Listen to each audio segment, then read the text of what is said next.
Hey, I'm JB Eames. I'm Andy Slade. And I'm Bryan Lewis. We're with PrecisionRifle101.com. We're here today to talk to you about fundamentals of marksmanship. In the last video, we ran through this stage, and you might have seen some things that are a little bit difficult. We're here to make some of the mystery go away, because fundamentals of marksmanship are what's going to separate the novice shooters from the guys that are doing it all the time. It's going to bring your scores up, it's going to make you more consistent, and that's what we're looking for.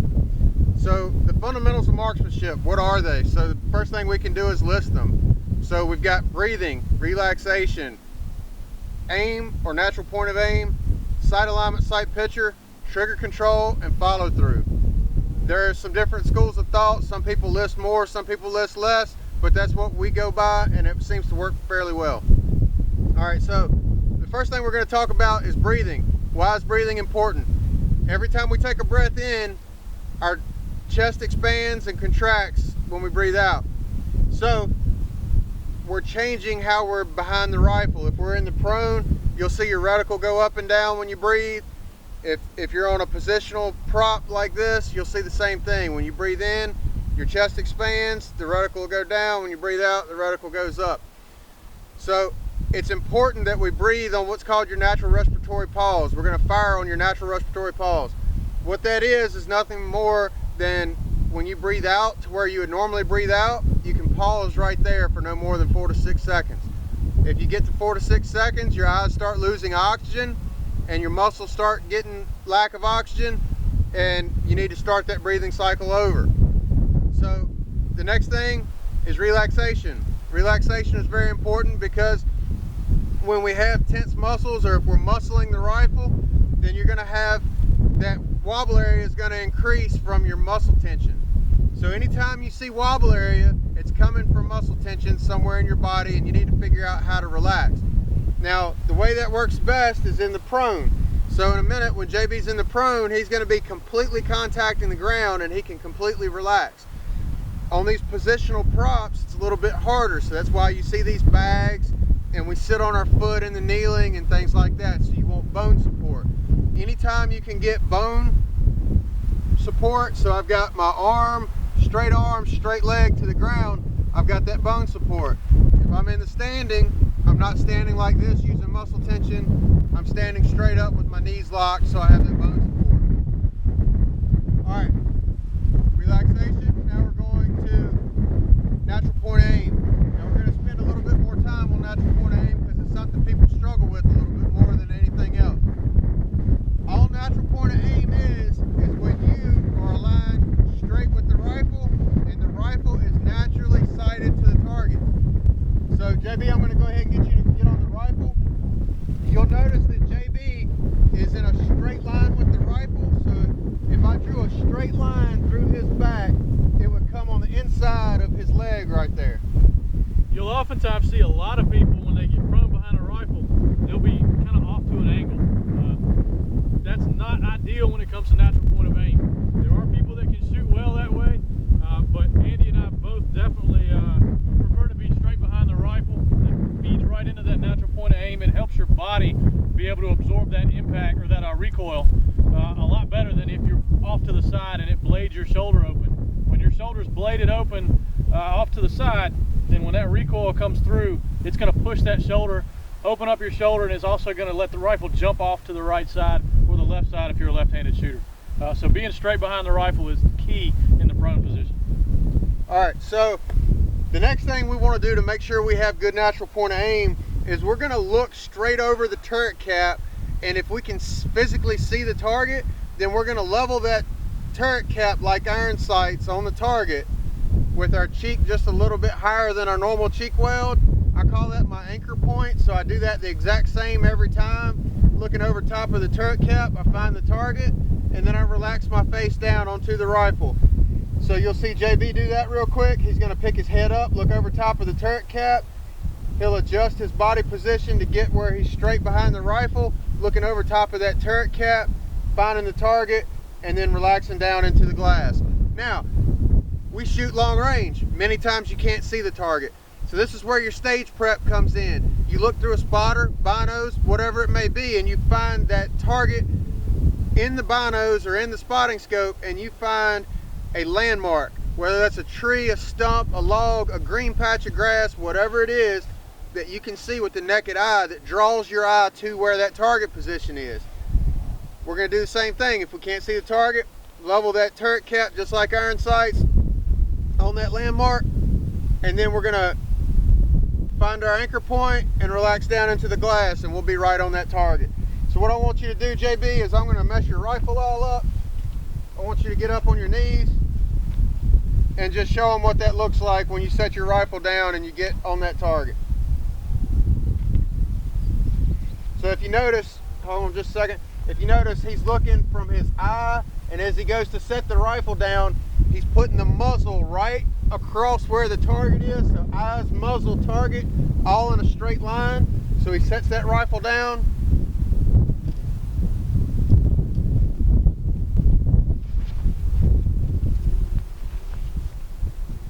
All right, so he's found his anchor point, he's finding his landmark, and he relaxes down into the glass. All right, so JB, the first thing you saw when you looked through the scope was your reticle on the target, or high or low, or left or right? It's left.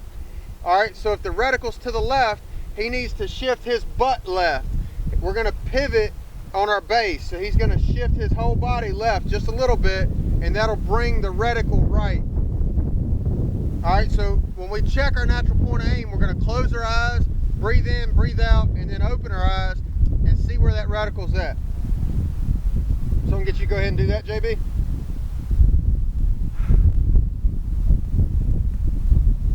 Slightly high and slightly bright. All right, so if it's a little high, all we need to do is just squeeze the rear bag just a little bit more, and that'll bring the reticle down, and he can shift his hips just a little bit left. I mean, a little bit right, and that'll bring the reticle left. Repeat. Yep, so we're gonna close our eyes again, breathe in, breathe out, open our eyes. Just off the right edge. All right, so he's gonna continue to adjust that. Now, what everybody's gonna ask is, how in the world do you have time to do that on a 90-second clock? That's where your dry fire practice comes in. So you practice that position over and over and over until you fall into your natural point of aim, and when you open your eyes, that target is close to dead center, the reticle's close to dead center of that target. Bryan? Yeah, I mean, dry fire is key on something like that, guys. I dry fire personally. I used to dry fire a lot. I've fallen off of it a little bit now. I need to get back into it, but it's key to helping a lot of things with fundamentals, guys. Natural point of aim is one of them. And natural point of aim doesn't just always apply to prone either, guys. It applies to every position you're going to shoot. And we're going to go through a few of those here, but right now, like I said, looking at JB, he's repeating that just to get that natural point of aim straight.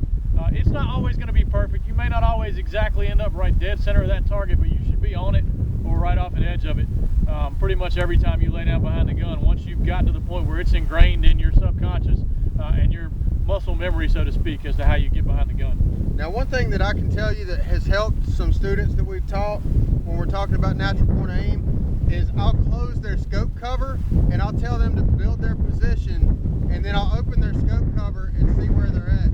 And it's really eye-opening for a type A personality like a lot of us are.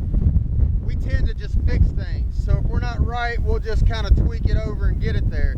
The problem with that is when you close that scope cover and tell the guy to breathe in, breathe out, and then you open the scope cover, it's like, okay, I didn't have time to fix that. It's really not, I'm really not in my natural point of aim. So that's a good way to practice that. You can have somebody cover the lens with your hand, or you can close that scope cover.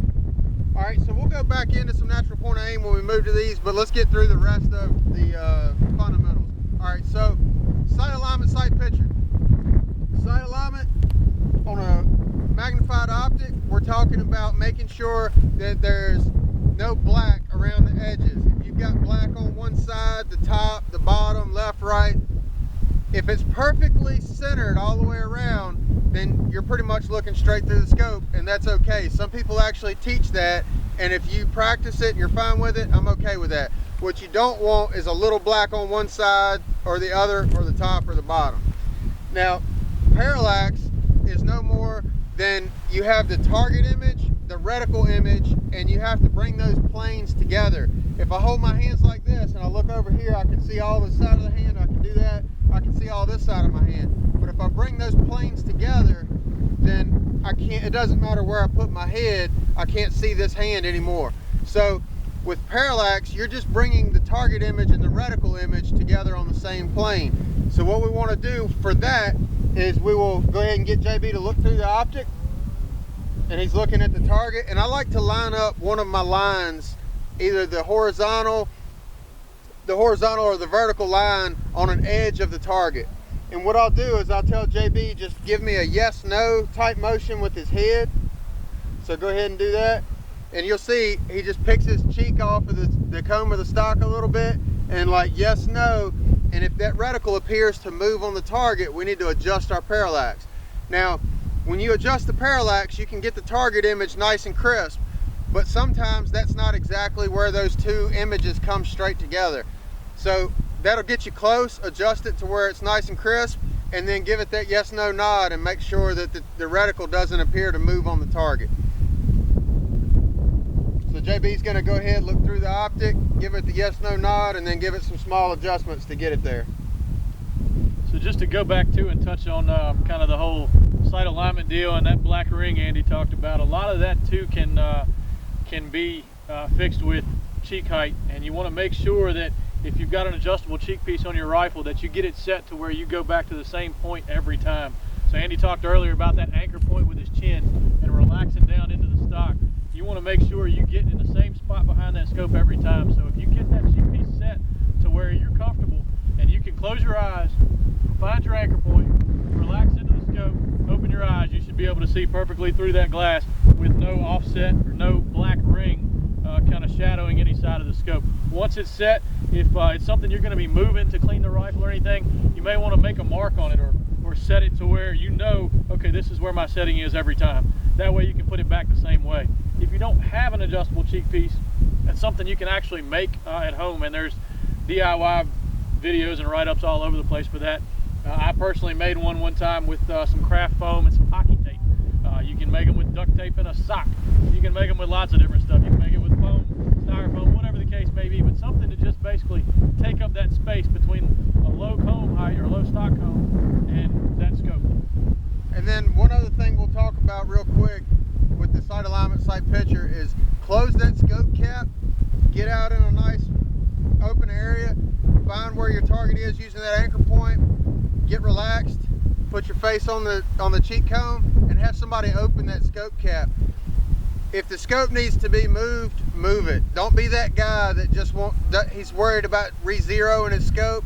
Guys, you can re-zero your scope anytime. So obviously we're not talking about doing this in a match, but when you're in practice and you're at home, close that scope cap, get behind the rifle, get stable, have somebody else open the scope cap and see what that image looks like. Because that, like I said, that type A personality, you're just going to want to fix it. Maybe instead of being straight behind the rifle, you blade your shoulder just a little bit to get a little closer to the scope, whatever it may be. Yeah, if that's the case, guys, like he said, take that extra time, bring the scope back that tiny little bit, because that tiny little bit is going to induce muscle tension when you're trying to stretch to get to it, and that's going to increase that wobble area.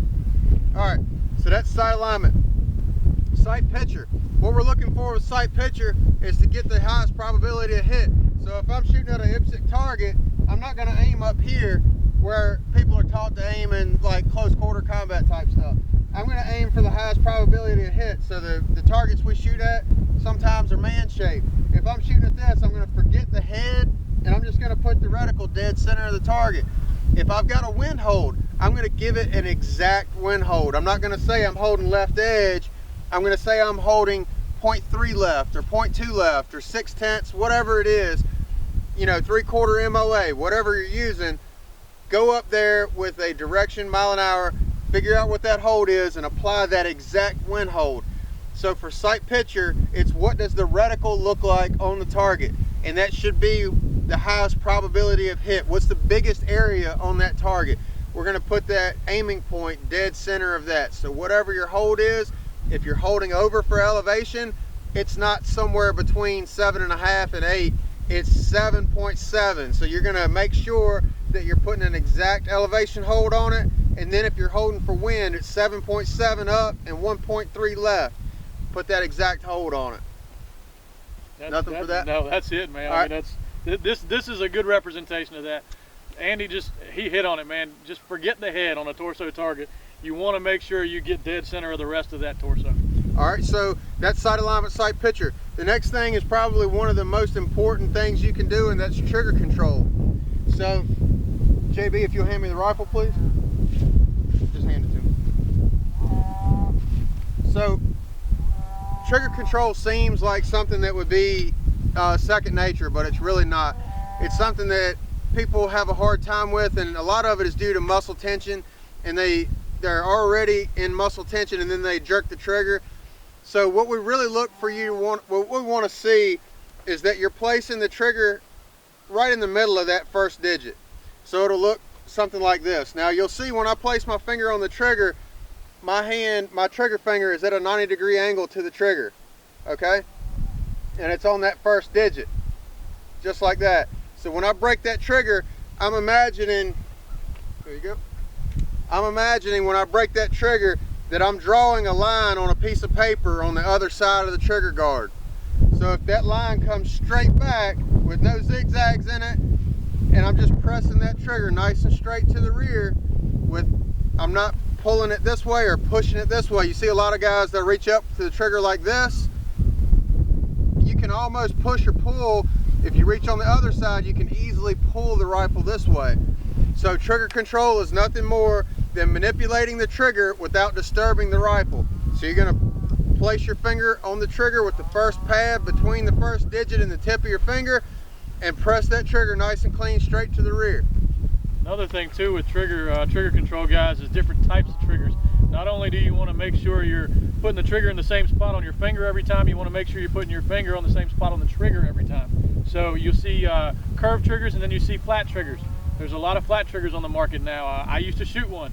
I'm back to a curved trigger now, not for any particular reason other than the fact that I really like the trigger I'm using. But with a curved trigger, the purpose of that curve is to make sure your finger gets back in the same spot on that trigger every time. It naturally gravitates to the bottom of that curve. With a flat trigger, you don't have that.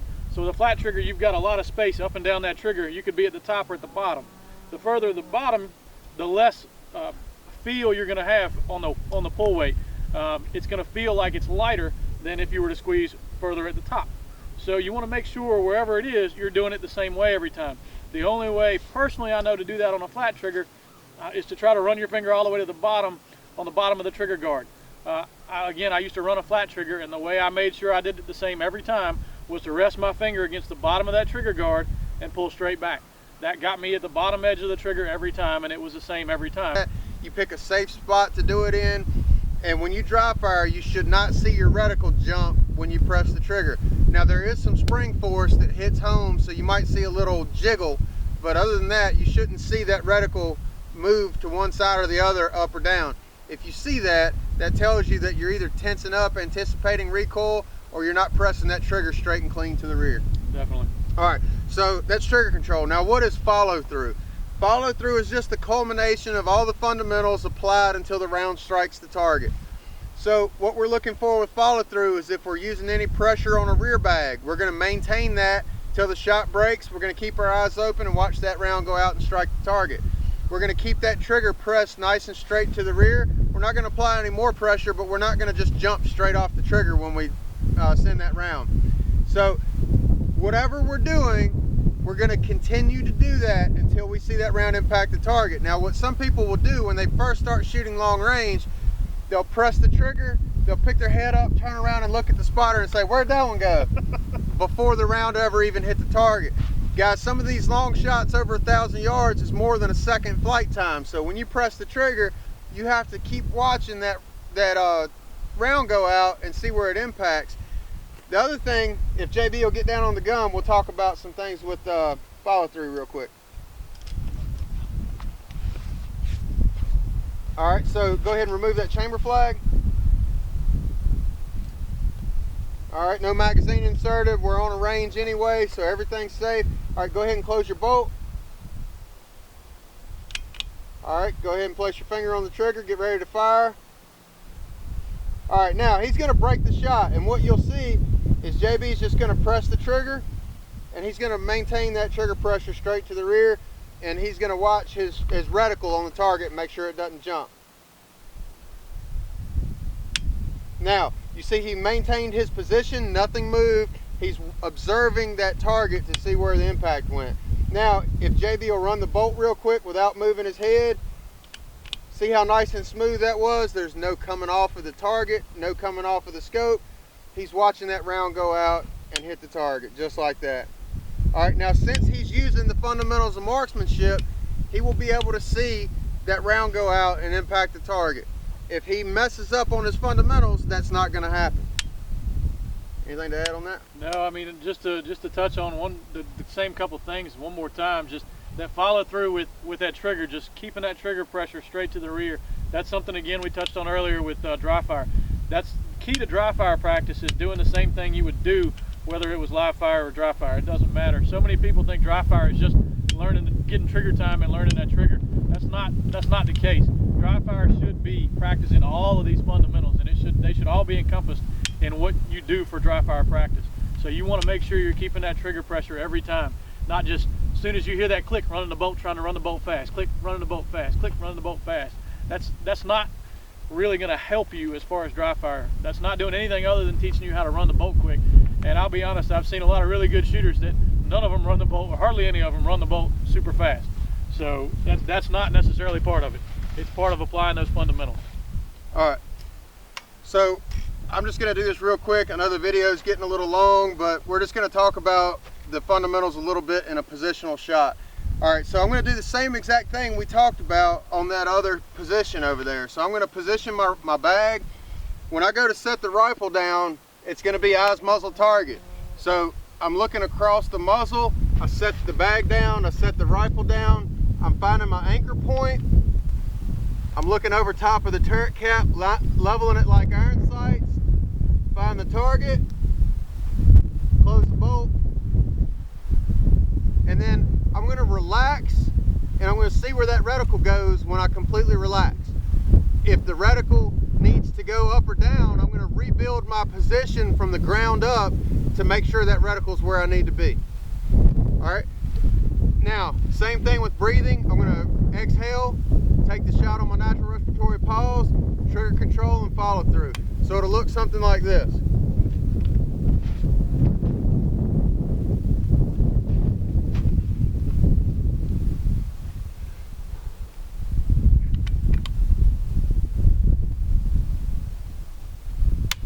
Guys, what you can't see behind the logs back here, he's actually sitting on his foot.